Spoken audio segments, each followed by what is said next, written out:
Hey, guys. Welcome to Building This Community. This is your city business and policy development podcast. We're your hosts, Luke Patrick and Andrew Klump. Welcome to this week's episode of Building This Community. Our guest today is Tom FitzGerald, who is the current director of the Kentucky Resources Council, an adjunct professor at the University of Louisville Brandeis School of Law, and who routinely makes appearances at the General Assembly in Frankfurt to advocate for a range of causes. Tom, how are you? Good morning. It's good to be here. Thank you so much for joining us. I just gave a little bit of your background, but can you just give a little more depth? Well, sure. As you mentioned, I am a lowly adjunct over at the law school teaching environmental law and energy law. I've been there since 1986, I think, and I'm certainly not here representing the school, but my day job is as director of the Kentucky Resources Council. We are essentially a legal aid firm on the environment. We do air, wastewater, mining, utility policy, energy policy cases and issues. We don't charge for what we do and for the legal representation we provide. And we don't take corporate money or government grants. And we essentially have been doing this work since 1984, trying to provide representation for those who can't find or afford representation elsewhere. So it gives us kind of a unique perspective on kind of the intersection of poverty and environmental pollution and energy impacts. And so that's the work that we do. It's fairly diverse and very rewarding, even though there's a lot of frustrations because the folks who live downhill and downwind and downstream tend to take the hit when it comes to the production of goods and to the extraction of resources. Well, I think that's just a super interesting space to occupy in the legal field. And I'm sure it gives you an incredible depth of knowledge about energy and environmental topics. So just diving right in, talk about Kentucky here. We have long depended on coal for both jobs and economic development, as well as energy in our state. But what role do you see coal having in the changing landscape of energy production, both here in Kentucky and throughout the rest of the United States? Well, the role of coal in Kentucky has been declining precipitously. There have been for the past 70 years waves of mechanization, changes in the extraction and the processing of coal that have idled workers. But the most recent shifts in energy production really stemming more from the marriage of horizontal drilling into tight shale formations to extract natural gas that was thought to be unrecoverable, and hydraulic fracturing, which is the way of propagating fractures in these tight formations in order to extract the oil from the west and from the natural gas in the east, has really been a game changer in terms of utilization of coal, because the lion's share of Kentucky coal is steam coal, so-called, which is utilized for electrical generation in fossil fuel power plants. That market has become so difficult that a couple of years back when EPA, under the Obama administration, was looking at the impact of future climate controls on electrical generating units or power plants, they indicated that there was no economic impact because nobody was building new plants. And that really has been the case. When you look at the landscape nationally, you're seeing a shift away from fossil fuel production in favor of natural gas over coal, which is one type of fossil fuel for another.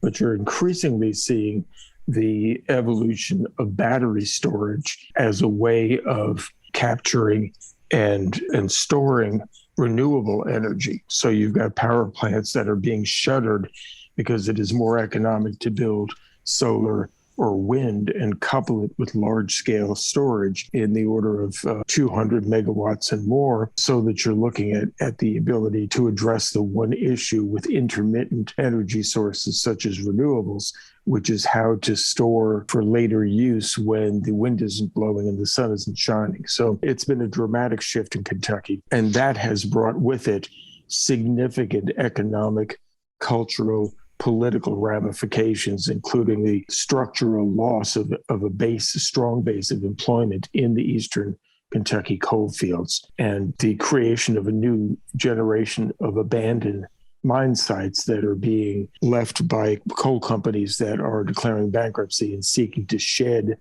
their responsibilities for reclaiming these sites. So there's a number of challenges that are created when you have an economy that has been disproportionately focused on extraction of a resource that is not being extracted at the same level. There's still uses for metallurgical coal. There's still coal that is being utilized for combustion, for electric generation. But the amount that is being produced in Eastern Kentucky relative to what it was in its heyday is a small fraction.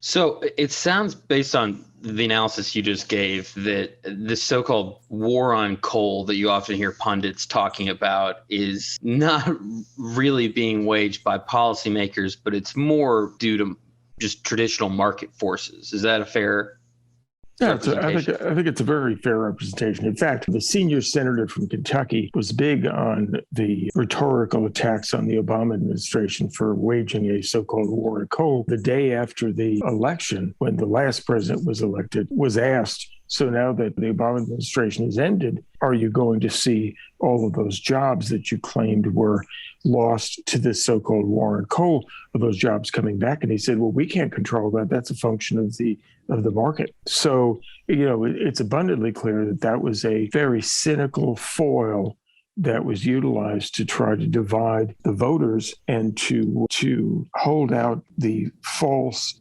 hope that those jobs would be coming back because somehow that they had been lost due to regulatory policy. It was a deeply cynical strategy. And coal never made the coal fields wealthy. It made the people who owned the companies wealthy. It made the Wall Street investors wealthy for a time. But yet it was the mainstay for a number of jobs and the spin-off jobs associated with them. And the coal industry over the decades never liked competition from other jobs, particularly high-paying jobs. And there were a number of factors, including land ownership patterns and judicial decisions, that really acted to keep the region from diversifying and resulted in these sort of abject economic adverse consequences when the coal economy declined. Well, and so, another example that hit the coal country, right, is, the opioid epidemic. And there's been a lot of decline in maybe economic opportunities in those areas because, coal producers were such a major driver of the economics there. What do you think are solutions to those areas that have relied so heavily on coal? Well, I think you're seeing the resilience in the spirit of folks with a number of different initiatives. The best initiatives are the ones that are place-based and are utilizing the skills and the talents of a highly trained workforce and adapting those talents to other areas. There are a number of non-governmental organizations, the Mountain Association down in Berea, that's been doing community economic development for a long time and with success. There are partnerships that are being done under the SOAR, the Shaping Our Appalachian Region initiative, and there are a number of small businesses that are being developed in the region. But it is unfortunate the region is poorly understood by the pundits. One of the more outrageous characterizations of the region was in the Vance's book, Hillbilly Elegy, which takes the dysfunction of one family and tries to generalize it into a cultural issue. And so there are initiatives that are being developed within the region to build a more sustainable economy. And so, it's happening. It doesn't get the headlines. It's the days where there's not something outrageous that happens that you don't hear about. But there are local businesses. Appalachian Harvest has been in the news a little bit. There are companies that are trying to do solar with justice, and they're focusing on creating solar arrays in areas that have been adversely affected by mining. So there's some creative thinking going on, a lot of it from, folks in the region working with folks who are willing to put up some capital in order to support economic diversification. But it's hard. It doesn't happen overnight. And there's a legacy there of damage to the land, damage to the workforce in terms of health issues, premature morbidity and mortality, associated with black lung. So, and the so-called, the real costs of so-called cheap coal have been borne by that region. And I think we have a debt of honor to the folks in the region to help assist in that re-envisioning of the economy, not to dictate it, but to help assist and enable it. Absolutely. I couldn't agree more. And we've had many discussions on our podcast about the damage that's been done to the Appalachian region and the costs of the economics of that have gotten them to where they are today. But moving back to this discussion of energy production, and particularly sustainable energy, the conversation as it's had now, often you don't hear much about nuclear power. But as you and I, Tom, have discussed in the past, I feel like nuclear power is kind of an essential element of the transition away from fossil fuels. Can you maybe talk about how nuclear can maybe play a bridge role in getting us to a more sustainable energy economy? Yeah, I don't know that it does play a larger role than it currently does. Nuclear has provided about 20% of the nation's energy mix for decades, and it is maintained right at that level.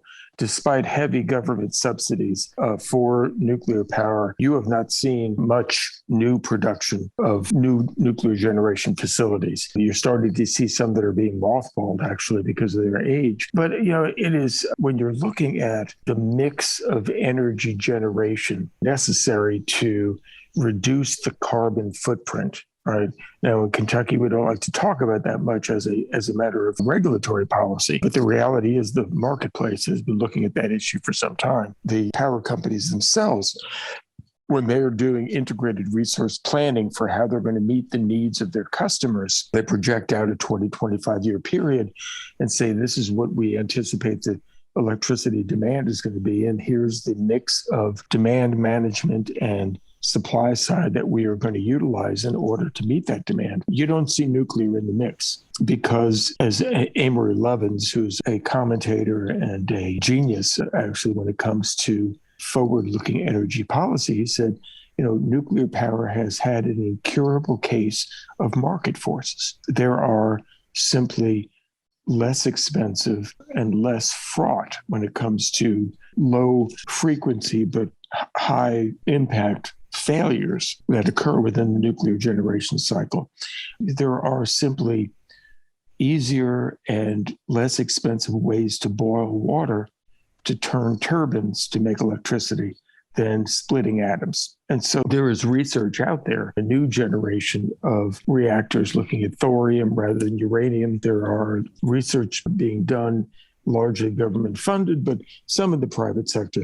But I don't see, if you're looking at the life cycle impacts of the production of various forms of electricity, I just shake my head when I hear people talk about nuclear power having no carbon footprint, because the life cycle of the extraction, the milling, the enhancement of nuclear fuel is heavily carbon dependent. And so while the generation may not produce, greenhouse gases, the life cycle certainly is very heavily weighted towards utilization of fossil fuels in order to create the preconditions for the generation of electricity. So I'm really overtly negative in it, but leaving aside the questions of waste management. One of the fathers of peacetime domestic nuclear use at Oak Ridge said it's really a Faustian bargain because we're looking at extremely inexpensive electricity now, and then we're requiring that future generations, future scores of generations are going to have the wisdom and the maturity to be able to manage the wastes that are generated and need to be properly managed for a millennium. And so, now he was a supporter of nuclear energy, but he realized that the footprint of waste management, particularly when we have no permanent repository for spent fuels, is one that is somewhat fraught. So even with all the government subsidies that cap the liability of nuclear plants in the event of accident, and even with the Department of Energy taking title to and paying for the the storage of spent fuels because of its inability to deliver a permanent repository for the waste, you're really not seeing much development of the nuclear industry during the period of time that we will need a bridge to get us to a carbon-free electricity generation sector. So it's been fascinating because I think what's eclipsing the nuclear is the development of battery storage for renewables. It's easier to site a renewable facility. It's easier to construct it. It is much less capital intensive, and with the ability to store in real time the energy to make the combination of the renewable technology and the battery technology to turn an intermittent source into a predictable source that is not intermittent because of the use of battery storage is really a game changer. And I think it may be, some people may think I'm nuts, but that's nothing new. But I think in your lifetimes, certainly, or possibly in mine, that you will see such advances that people will be going to Lowe's or going to some other store to purchase plug-and-play solar panels and batteries. So I think there's two visions going on right now, and one of them is replacing the current generation of the current model of centralized generation of electricity and then dispersal of that electricity through the transmission and distribution grid. And the other being individual homes that are powered by solar or geothermal and are plugged into battery storage and are not reliant on a central grid, but instead have microgrids in small areas that are more resilient and are less likely to disruption due to an increasingly unstable climate. So, part of the infrastructure bill is looking at modernizing the grid. And Lord knows the grid was never intended to serve the function that it now serves, as was abundantly apparent in Texas, which has avoided integrating its transmission system into the national grid in order to avoid national regulation. But the lack of resilience within the Texas system was apparent during its crisis. And I think you've got forces that are pushing towards modernizing a central integrated grid and those that are pushing towards a more interdependent local grid or independent utilization and generation of electricity. So it's going to be interesting to see how all of that plays out. I don't necessarily see the two as inconsistent, but what I do see is that the electric utilities, which are right now in a very slow death spiral of lower per capita utilization of electricity, coupled with the continued costs of maintaining the generation, transmission, distribution system, and the cost of upgrading it periodically. You have costs that are not declining, which are being spread over a customer base that is utilizing less of the product. Those costs still have to be paid. So people essentially are seeing serial rate cases that come in and they're paying more for using less. So there's going to have to be a change in the model that keeps the utilities whole, but does so by investing in and not losing money, but making money from making people more efficient and making electricity use more sustainable. So there really is going to have to be a change of mindset from utilities making money by selling a product to utilities making money by providing energy services that are sustainable. Well, and I think that's one example that I've always thought of is that I think cities should do a better job of holding utility companies not hostage, but accountable for transferring into more of a renewable production, especially if cities are going to continue to accept rate increases. But I guess on that point exactly, like, where do you think the sustainability energy sector should be aiming for change? Is it going to be the private sector primarily, or should we be looking to local, state, or federal legislation? I think the private sector, to a great extent, is pushing for change. When you have big companies that come to Kentucky that are demanding renewables, then you're seeing a response from the utilities to try to meet that demand. Local governments have a significant amount of flexibility in crafting policies that attempt to plan for the future, to lower the footprint of the cities. But you have pushback from the various forces that are profiting from the current state of affairs. For example, we had a bill that was passed during the last legislative session that sought to prevent cities from adopting policies similar to what Berkeley, California did, which is to say that in order to lessen the carbon footprint, new construction, residential and commercial construction, will be all electric rather than natural gas. Now, the reality is a lot of that electricity is going to be generated by natural gas, but it was an effort, electrification as an effort to try to lower the carbon footprint.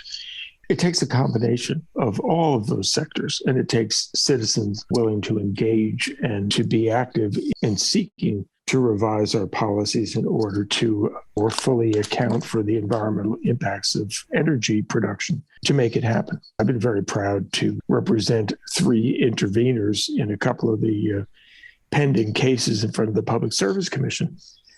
The utilities for several years have been at war with the solar rooftop customers and have been seeking to end the one-to-one netting of energy generated by solar and fed into the grid and energy utilized by that solar customer at times where their demand is exceeding their own production of electricity. We had Kentucky Power Company in the middle of a pandemic seeking a pretty significant rate increase and seeking to end net metering. And then LG&E and KU currently have cases in front of the Public Service Commission. And I think that the commission has very thoughtfully, very carefully thought about how you determine the real cost of serving solar customers. And they have recognized that the solar power that is fed into the grid has a significant benefit for other customers and for the grid itself. And they're requiring, when you are coming in and saying, we're going to change this policy to account for those benefits in determining what is the real cost of serving those customers. So they're very proud of the Mountain Association and Kentuckians for the Commonwealth, Kentucky Solar Energy Society, and locally in Louisville, the Metro Housing Coalition, who are my clients and are working together to try to arrive at a fair value for solar. So it's been a good process. So it takes everybody, and elections do have consequences when it comes to who is going to be in the decision-making mode at the local, state, and federal level. Because a lot of the federal energy policy comes out of the Federal Energy Regulatory Commission. I think you're going to continue to see communities which cities don't have Public Service Commission control over their development of their utility services. And so you're seeing some community-based solar, places like Berea. And I think you'll continue to see efforts on the part of local governments and local communities to chart a new path that is more sustainable, that lightens the carbon footprint. One of our great challenges as a nation is how do we share that technology with emerging nations? It's fine to say to other nations, we Western nations have fouled the nest pretty well with our fossil fueled binge over the past 100 years. And by the way, you nations that are trying to develop a more robust working and middle class and are trying to provide electricity and power to meet your needs, we don't think you should be able to do that because your carbon footprint is increasing. It's a little bit untoward for us to be preaching to other countries. What we need to be doing is technology transfer that says, hey, you can avoid this intermediate step of heavy capital investment in centralized generation using fossil fuels with these technologies. And we will help you do that. We will establish economic policies that are not ruinous for your country. We will encourage through the IMF, through the World Bank, through other mechanisms, the maintenance of healthy agricultural base and smart industrial development. So, we have the opportunity to lead. And I think that there's a moral responsibility in doing that rather than just attempting to lecture to developing countries about what they should or should not do, given the fact that while they are now an increasing large footprint, historically, those emerging nations are not the ones that are responsible for the current climate crisis. Tom, you hit on it, getting back to something you touched on just a minute ago. You were talking about net metering laws, and that's something that I'm not sure the bulk of our listeners or generally people throughout this country are very well understand. So could you maybe give us a brief explanation of what net metering laws are, how they might affect people that engage with solar panel technology in their home or business, and maybe a brief history of how they might have changed here in Kentucky? Well, sure. Net metering, the concept of net metering is that you have a customer who is generating renewable power, typically solar from rooftop panels, and they are not generating it for wholesale sale, right? There are so-called merchant facilities or qualifying facilities under the federal utility reform laws that are generating for electricity and are tied into the grid and are exporting that electricity for utilization for sale. We have actually about 27, I think, projects proposed for Kentucky that are utility scale solar arrays that are seeking to site in Kentucky because we have the solar resource. Our worst areas in terms of capacity for solar energy are better than Germany's best. And, Germany has gone large into solar power. So we've got the resource here, and a number of these large-scale merchant plants, so-called because they're generating at wholesale rather than being utility plants that are generating for their own customers. They're here because of the solar resource and because we have the interstate transmission grids. So they're tying into those grids and generating because other states along those grids have renewable mandates where the legislature has said, we want you to generate a certain amount of your electricity for your customers with renewables. And typically it steps up over time. And so we're seeing a significant uptick from no plants of that nature 3 years ago to 27 that are in various stages of development now in Kentucky. But net metering is a small portion of the distributed generation issue. In Kentucky, the largest your system can be is rated capacity of 45 kilowatt hours. So you can't have a large array and be a net metering. The concept is you have a solar panel, it's plugged into the local distribution grid, and you are generating electricity for your own use, but you are generating more than you need. And that gets fed back into the grid through the meter, because the meters are capable of reading electrical transmission in two directions. And so over the course of the billing period, you net out the kilowatt hours that you generate and the kilowatt hours that you use. And if you have more than you've used, then you get a credit towards future need. And if you use more than you generated, then you pay whatever that cost is. And so net metering has been in place in Kentucky for many years. But in Kentucky, as well as around the country, the utilities have decided that they believe that these solar customers, because they're getting a credit that is at the retail rate of what electricity costs, that they're being subsidized by customers that aren't participating.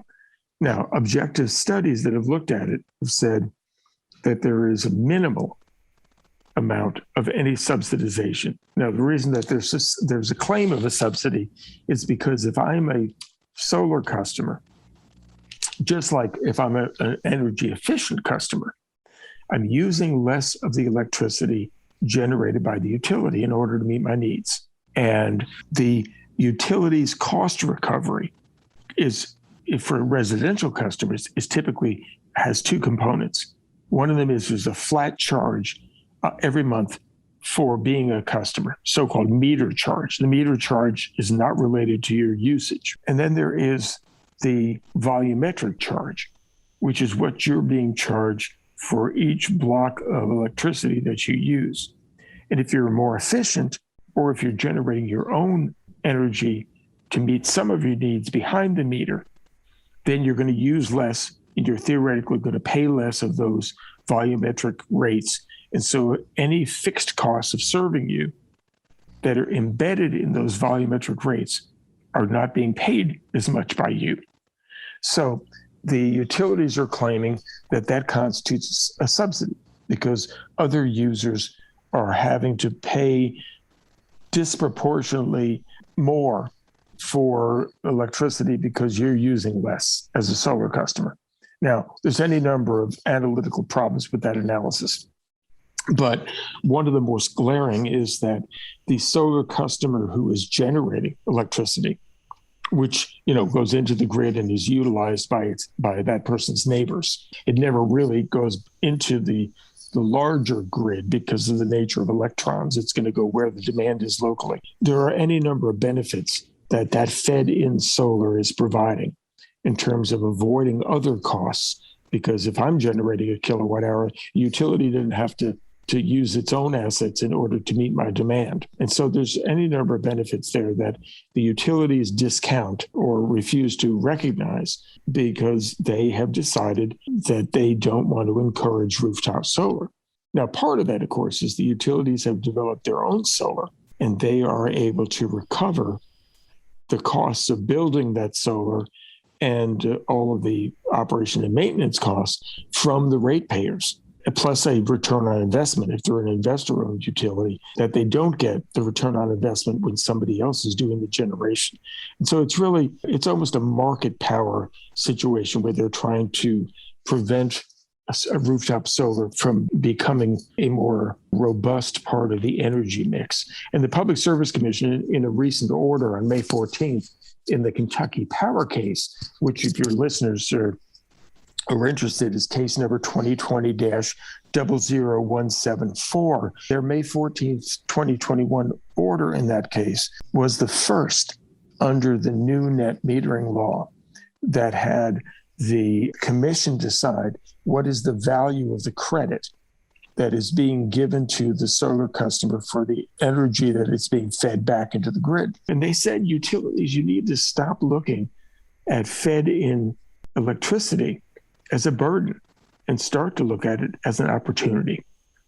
And so I think the more forward-looking states are looking at that. And I think that a lot of the investments that utilities are proposing, the advanced metering infrastructure, opens up opportunities to work together with solar customers in order to avoid new major capital investments that will save everybody money.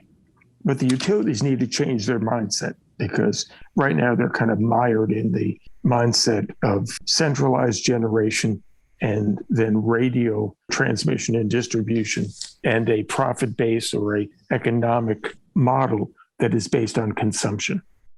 That makes sense. Now, we are starting to wrap it up here. So we do absolutely appreciate your time, but we are trying absolutely. We'd like to know, do you have anything that you'd like to promote here? Yeah, anything you're working on?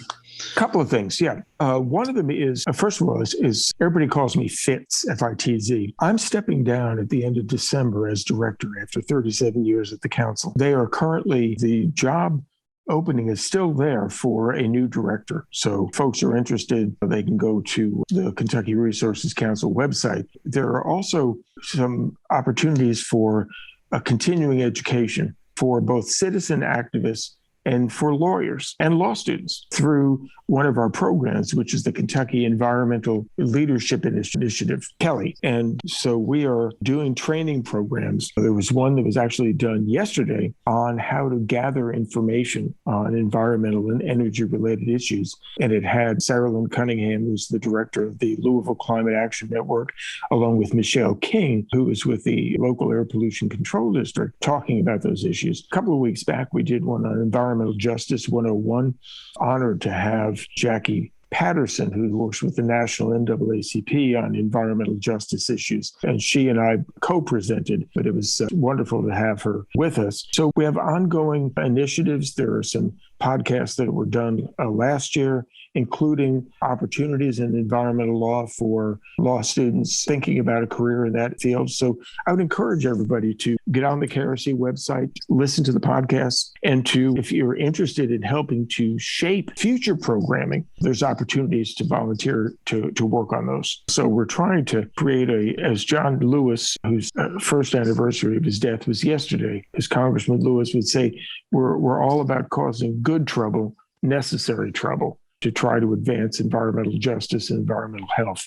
So, and there are volunteer opportunities. So I'd encourage folks, but also just, stay active, stay informed, and certainly don't be quiet. Making positive change happen takes everybody engaging in it in whatever ways they can, from a little time to a lot of time, anywhere that you plant yourself and work towards a more sustainable, more just economy is time well spent. We're happy to get the word out about those opportunities and job openings. I think what the Kentucky Resource Council does is super important work. As Andrew said, we got to wrap it up. Before we can let you go, we do ask all of our guests the same final question. If you had the power to change just one policy here in Kentucky, it just kind of snap your fingers and make it happen, what would it be? Oh, that's a really good question. That's a really good question. If I could change one policy, what would it be? There's so many answers to that in terms of economic justice, in terms of environmental justice, in terms of tax policy. It's really hard to answer that. I think what I would like to do is to see it might be, it's not something you could really do at the state level, but I think the power of money in the political sphere has really poisoned the environment in terms of a progressive policy and in terms of policy that enables and ennobles the average person. So I think that campaign finance reform is obviously a very important issue. But if I could change one policy, it might be to go back into Kentucky's statutes and to eliminate the so-called no more stringent than clauses. We have, in many of our environmental programs, a provision that says that the state agencies responsible for implementing the Clean Air Act, Clean Water Act, Surface Mining Act, waste laws, can apply for and receive federal approval to run these environmental programs. But our standards can be no more protective, no more stringent than the lowest federal standard. So we made a policy turning the federal floor of environmental protection into our ceiling. And that has had some very negative consequences, particularly as federal standards have been weakened during some hostile administrations. So I think eliminating the no more stringent than clause would be one. Maybe a second would be a constitutional right for a clean environment. I couldn't agree more. Super interesting to hear about the no more stringent than clauses. I don't know that I was familiar with that prior to hearing it from you there, but unfortunately, Fitz, we do have to wrap it up. It was tremendous getting to talk to you, though. And it's good to visit with you all as well. Keep up the great work. Yeah, we really appreciate you taking the time. We'll pick back up with our reaction segment after a word from our sponsor.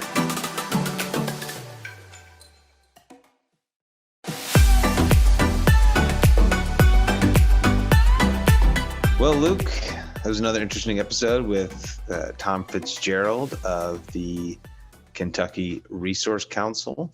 What was your main takeaway? Well, I mean, there's a lot to cover in this episode. I love Fitz. I think he's a phenomenal speaker and one of the most knowledgeable guys when it comes to energy laws and energy production in the state. That's why you constantly see him in Frankfurt giving his opinion, trying to educate lawmakers and lobby for the causes that he cares about. But I think his discussion of the role of nuclear power was one of the more interesting aspects, because I think for many people, Like, especially when I was younger, maybe in high school, you heard argument made that nuclear was going to need to play the role of bridge between traditional fossil fuel sources and a more renewable, sustainable energy infrastructure that couldn't make that transition without having nuclear plants carry a larger load. Well, and I think, I see Forbes articles all the time, like constantly. Forbes just pushes this idea that nuclear is going to be the bridge. Yeah. And so it's interesting to see kind of that counterpoint to it. And with that said, I think part of the reason that maybe Fitz and other people have decided that nuclear doesn't need to be the bridge now is because renewable energy has just come so far. Well, that's a part of it. I think he makes a phenomenal point, though. He honestly convinced me in the course of that interview decidedly that like it is not going to play that bridge role that, I think previously many people, myself included, might have assumed, because the licensing and actual construction of those facilities is so onerous. You couple that with like this NIMBY attitude of people not wanting to live near a nuclear power plant, which that exists nationwide. There's not a good place to put these where you're not going to have tremendous public pushback. And the federal and state regulations that you would have to overcome in order to get one licensed, it just doesn't seem feasible to try and get more nuclear plants up and running in a time period that's going to make them viable as that, bridge. So I think, he makes a really strong argument, and it's not, I think, what you could even still hear in like the discussion around this topic. But yeah, it was an interesting and I think super well stated point. Yeah, and it is interesting. I will be curious to see how quickly we can move into more renewables. I mean, I think we've seen this before where we've talked about this before, that renewables are growing, but the big market shifter in the energy sector has been natural gas basically just killing off coal. Yeah. Like that has been the huge influx, and it's given renewable a little bit of room for growth, but really that's not the big changer at this point. It's natural gas. Yeah, it led to the U.S. becoming the largest single producer of fossil fuels in the world as of 6 or 7 years ago. I can't remember specifically when we took the crown, but with the advent of horizontal drilling and fracking technologies, or at least the widespread adoption of them, we've seen the natural gas production across the U.S., especially in like the shale covered regions of the Midwest. It's just exploded, and that's, as the discussion alluded to, that's really the main driving factor in why coal production here in the state has waned and is likely to decrease even more significantly in the coming years, which threatens dramatically to reshape the economic landscape of Appalachia. Yeah. And I think another thing that he talked about that I thought was really important was net metering. And I understand the perspective, I guess, of utility companies wanting to charge like, maintenance fees and things like that in order to ensure that they're able to continue to operate in the system. But net metering, I understand where it's coming from with the utility companies, that they need to pay for maintenance and different things to keep their lines and the grid operational. Totally understand that. But I think they're trying to argue for a problem that isn't here yet when you're arguing for net metering, right? That could be an LG&E or any of these local utilities can struggle in theory to pay to maintain their grid if everyone had solar panels. But with just the amount of people that currently have solar panels, there's no way that is having a dramatic impact on their budgetary guidelines for how they have to operate their grid system. No, I think you're absolutely right. Not enough people, as it stands, are feeding power back into the line to substantially affect their bottom line. But as it stands, they do have a duty to keep those lines operational for all of the consumers within their sphere of influence. And I think and one more thing I think that's really important too there is, I've said this before, I would be okay with utility companies adding net metering and potentially even raising their rates like they have been if local municipalities were holding the utility companies accountable and saying, okay, if we're going to give you this 5% increase, 7% increase, the utility company, you have to have a certain percentage, 10% of your energy production coming from renewables, or forcing their hand to have more growth. Because you can't say that them increasing their rates, the utility companies increasing their rates and lobbying and getting these net metering bills in, that is setting renewables backwards. You have to have some sort, you can't have both. You have to either eliminate net metering or you have to hold the utility companies accountable. Yeah, no, absolutely. And I think this whole discussion does play into the white paper that we wanted to cover in today's reaction, which was titled "The Implications of Smart Grid Innovation for Organizational Models in Electricity Distribution." And really what it's talking about is the current state of the energy distribution network and how utility companies have, for many beneficial policy reasons to this point, have become vertically integrated monopolies that are state sanctioned in many cases to operate within a sphere of influence that is pre-designated. And how changing technologies and possibly some smart grid technology could open up an avenue for a more market-based, more competitive electrical distribution environment. So when we talk about smart grid in this paper, we're talking about technology that's going to let the consumer easily monitor their electricity usage across their house and the rest of their property. And not only that, engage in a way with a potential, like not currently existent, but a potential market for energy production. So like you would be able to determine the source of your energy, like which company is producing it in a scenario where there's like market competitors, which doesn't currently exist. And also you could maybe choose the type of electricity production you want. So you'd be able to choose to put your house on maybe a more expensive type of electricity that is generated by fossil fuel or excuse me, by renewable sources. So like it would give the consumers a choice in where they're purchasing their electricity from that currently does not exist. Well, isn't that exactly what, when we talked to Adam Eland last season about his, more commercial renewable energy plan, because essentially corporations are already doing this, right? Yeah. From the company side, they're doing this, but you're talking about transitioning this to make it so that local individuals, homeowners have the opportunity to choose where their electricity is coming from. Yeah. And again, this is not a technology. The technologies themselves may exist, but they're not in place anywhere across the United States. Okay. This is really a theoretical thing. It's a combination of existing technologies being implemented into our existing grid, or maybe supplementing our existing grid, that would give consumers a choice and open up like a competitive market in what is now a closed state-sanctioned monopoly that is the energy production sector.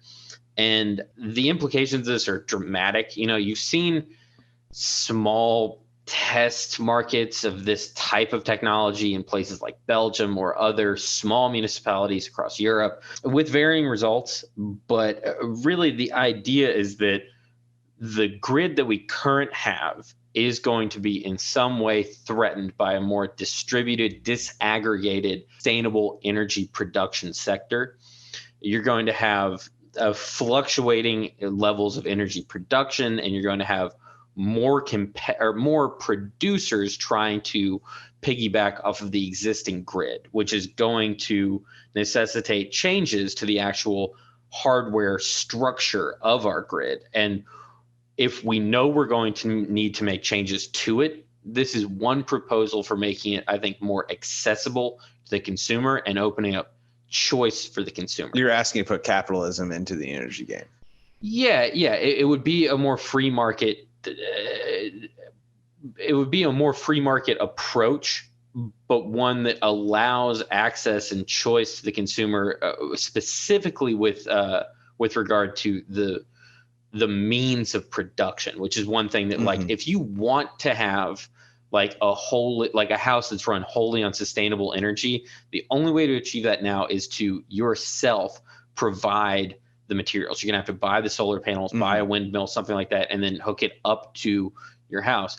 This would, in theory, give people the ability to just kind of push a couple buttons, flip a switch, and move your house from like the traditional utility model onto, drawing electricity from a company that is solely producing using sustainable resources. Well, I get the probably initial knee jerk or gut instinct reaction regarding, utility companies would never want to do this because they'd be signing themselves up for competition. Yes. But that said, they maintain the grids. So they would be getting some sort of fee or license just for maintaining the grids from whatever competitor that they would have, right? You'd have to imagine either that scenario, or you'd have to have maybe the state getting involved and maybe assuming control or something like of some aspects of the grid through some kind of eminent domain or something like that. And again, cannot emphasize enough, this is not happening right now. This is theoretical,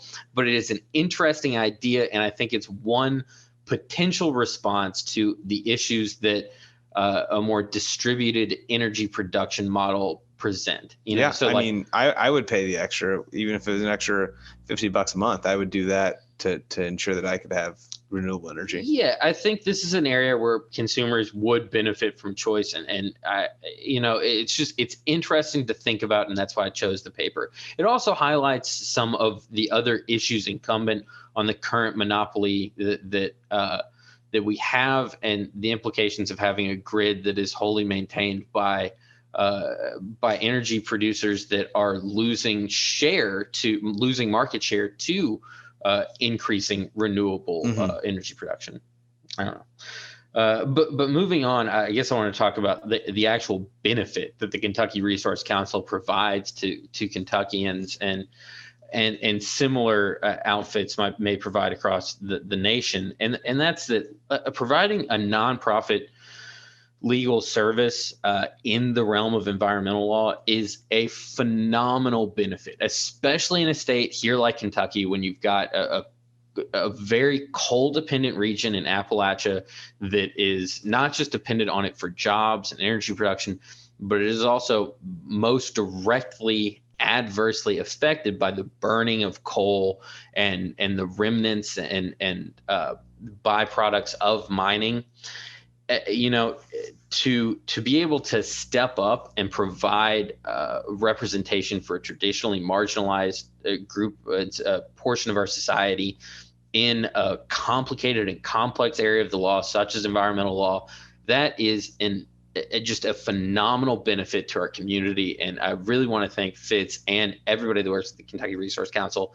It's an unbelievable outfit, and I know they're going to be sorry to see him stepping down from his position of director at the end of the year. Yeah, and I think that's the important thing, is recognizing the important role. There are so many lobbyist groups out there, right? But recognizing the important role that particular groups play and what they're fighting for. And it's difficult to be aware of everything that's going on in not just Frankfort, but in local governments across the country. So it's important to find and recognize the groups like the Kentucky Resource Council that are pushing good policy. Yeah, absolutely, doing good work. And I mean, to highlight some of the issues that we face within our state, I want to drop a statistic a fact that Fitz highlighted to me years ago that is still in effect. And that is, if you get on the Kentucky Fish and Wildlife website, they have advisories, like statewide advisories for environmental issues that might be affecting our environment throughout the state. And if you go onto their advisories page, you can look. It's the very first thing. Fish consumption advisories are in effect for the following. Number one, statewide. We have a statewide mercury advisory that has been going on for years, for I believe decades, where women and children of childbearing age, and children under the age of 6 are not supposed to eat more than 6 meals of predatory fish in a given year that are caught out of Kentucky waterways. And the reason that is in effect is that mercury, which is a byproduct of burning coal, it gets aerosolized and then settles very quickly on the waterways throughout Kentucky, is consumed by fish that are eating algae off the top of the lakes, pond scum, things like that. And that mercury builds up a bit, it bioaccumulates within their system, it gets absorbed into the cells, and then we eat it when we consume fish that are caught in Kentucky waterways. And so there's just a truly phenomenal amount of mercury that is saturating our waterways and funneling its way up the food chain, getting onto our plates if you eat fish that are caught in Kentucky rivers. And it's posing a legitimate health risk, a large enough health risk that we have to have a standing advisory statewide. And nobody knows about this. It's like, I didn't know. I was 26 years old when I first learned about it. And I've lived here in Kentucky most of my life. It was hard for me to imagine when he first said it. I was like, I almost have to look this up. And the second you get on the website, it's like right there in bold print. They want you to know. And that's just some of the good work that they're doing, like bringing to light some of these serious issues. Yeah, exactly. I don't know. But, well, that, again, like I said, great interview. And I think he shed a lot of light on a lot of different topics. But do you have anything else to add before we go? No, I mean, we've got a ton of work to do, and it's not going to be a quick transition, but we're on the right path. I think sustainable energy is on the rise, and that's what I want to see. Yeah, hopefully we can figure out some good policies going forward. So, yeah, absolutely, man. Thanks for listening, guys. Yeah, thanks for tuning in. As always, thanks for tuning in. Thanks for joining us on Building This Community. If you'd like any more information, you can follow us on Twitter at BuildingThisCom, COM, or you can follow Andrew at Andrew J. Klump. And you can also follow Luke at LMP43. Definitely subscribe, and we look forward to talking to you guys next week.